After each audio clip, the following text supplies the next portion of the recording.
जय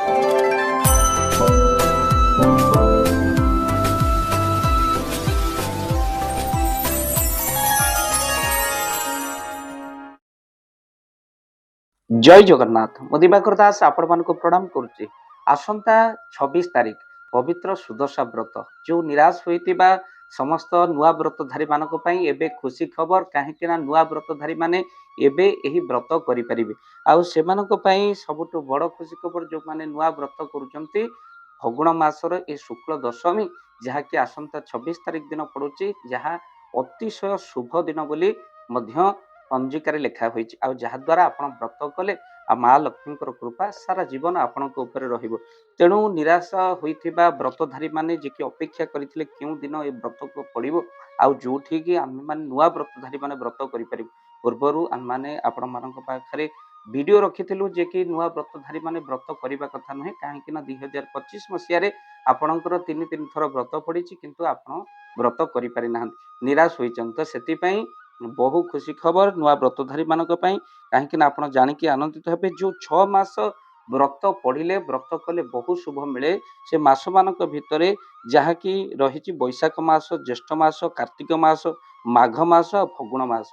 तेणु यही मासरे जदि नुआ व्रत पड़े आ पंजिकार लेखाई नुआ व्रतधारी व्रत करें तामने जानतु अतिशय शुभ बोली आपण भावतु, कहीं 6 मास भितर नुआ व्रतधारी माने व्रत पड़िले सुदशा व्रत से कले बहु सुफल मिलता है, जहाँकि एवं फगुण मासर शुक्ल दशमी पड़ी।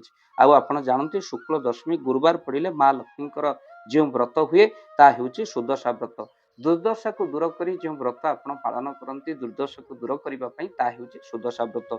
चलित वर्ष जहाँकि 26 फेब्रुआरी पड़ुछि आ पवित्र फगु दशमी से दिन 2025 व्रत पड़ा कि आपण मैंने करें। तेणु यही वर्ष आपण मानकर महाभाग्यवान जो मान नुआ व्रतधारी व्रत करें, कहीं आपण मानी ये हूँ अतिशय शुभ दिन पड़ुछि।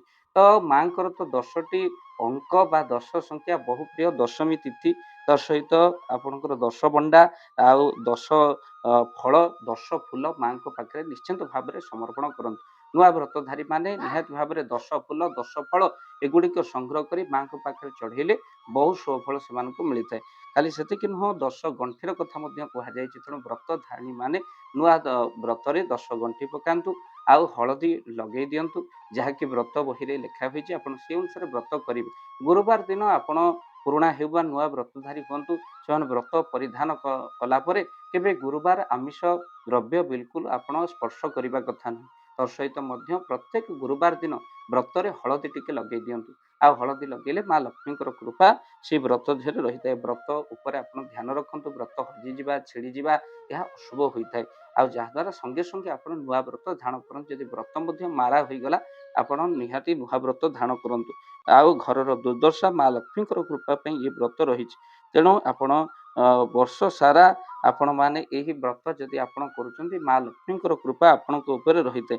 आउ जहाँ आप भोग लगे ए दिन आप निहाती भाव में से भोग ही केवल ग्रहण करूँ। तो सहित सुदर्शा व्रतर गुआ लक्ष्मी गुआ व्रत अलग होता है। तेणु ये दिन नुआ व्रतधारी माने सकाळु स्नान करी कौन करेंगे ना सकाळु प्रात मुहूर्त उठा पड़ो। प्रात मुहूर्त उठी नुआ व्रतधारी माने से माने माँ झोटी चिता अंकन करी पूर्व दिन आप मुंड धोई देते, कहीं मुंड सफा कर से दिन केवल मुंड धोइबे, कहीं गुरुवार दिन घर अलिया काढ़ा आ मुंड सफा करने कथा न केवल मुंड आप धोइबे। आउ तो सहित आप लख लोम ए दिन केवे भी काटतु ना, पैकेट खाद्य केवे भी खातु नहीं, बासी खाद्य ग्रहण करतु नहीं, पोड़ा द्रव्य छुईवा कथा नुह, जहाँ पर पाखे खातुनि छतु आमिष एगुड़िक तो भक्ष्य निषेध करा जाइछि। आ तो सहित आपण यही जो रही सुदशा व्रत आपण माँ आह्वान पूर्वक माँ लक्ष्मी पूजा करें। जो मैंने दूर से रोचते माँ लक्ष्मी को आह्वान पूर्वक गुआ थोई आपण नुआ व्रत आरंभ करें। तापर घर समस्त को आप नुआ वस्त्र पिंधि मुंडिया मारतु, केवे भी कला पाढ़ी कला वस्त्र केवे भी धारण करतु नहीं। तो सहित आज दिन समस्त आशीर्वाद नियंतु जो मैंने नुआ व्रत करुँच शाशु शशुर स्वामी एम पाद को धरी आप प्रणाम करूँ, पाद छुई प्रणाम करूँ। ଆଉ ତ ସହିତ ମଧ୍ୟ ମା ଲକ୍ଷ୍ମୀଙ୍କ ଆରାଧନା ଦିନ ତମାମ କଟାନ୍ତୁ। ବ୍ରତ ଧାରଣ କରିବା ପରେ ମାଙ୍କ ପାଖରେ ଭୋଗ ଲଗାଇଥିବା ଭୋଗକୁ ଗ୍ରହଣ କରନ୍ତୁ। ସନ୍ଧ୍ୟାରେ ମଧ୍ୟ ମାଙ୍କୁ ଆଳତି କରନ୍ତୁ।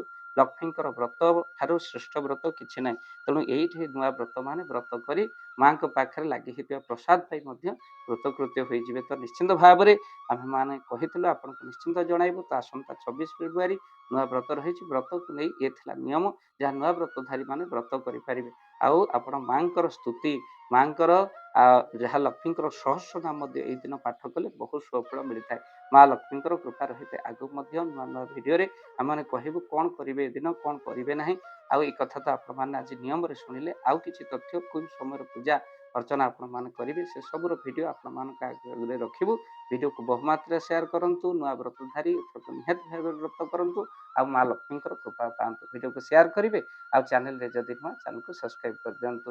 ଜୟ ଜଗନ୍ନାଥ, ଜୟ ମା ଲକ୍ଷ୍ମୀ। ଜୟ ଜଗନ୍ନାଥ। ଧନ ଅର୍ଜନେ ଧର୍ମ କରି ଧର୍ମେ ପ୍ରାପତ ନରହରି।